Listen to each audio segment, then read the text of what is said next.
In our last lesson, we learned 山上 means the mountaintop, and 山下 means the bottom of the mountain. Today, we learned 上面 means the top side, and 下面 means the bottom side. 上和下 are very important words, so let's learn to write them. But first, a Mandarin secret.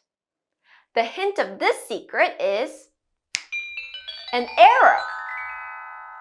We have already learned that many Chinese characters came from pictures. For example, words like 人, 女, 山 are all pictograms called 象形字. But pictures were not the only way that Chinese words were formed. Some Chinese characters came from symbols that represented ideas.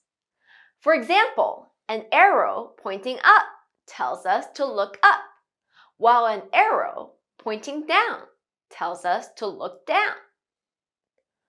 Words created this way are called ideograms, or 指示字. 上和下 are ideograms. Both characters started with a flat line representing the ground.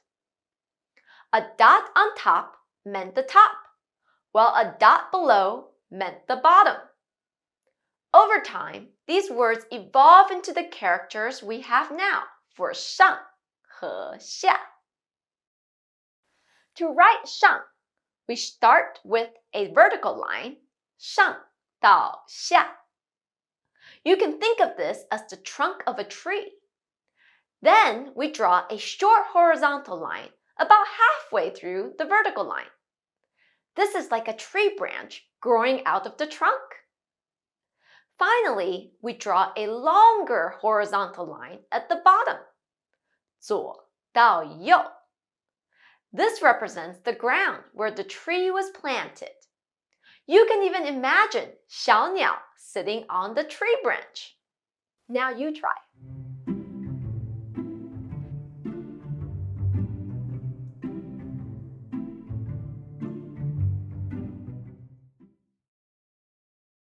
Next, let's write 下. This time, we start with the long flat line representing the ground, 左到右. Then we draw the vertical line right down the middle, 上到下, like this. Think of this as the tunnel dug by a prairie dog. And finally, the same prairie dog decides to make another tunnel to the right. That's how we write 下. Now you try.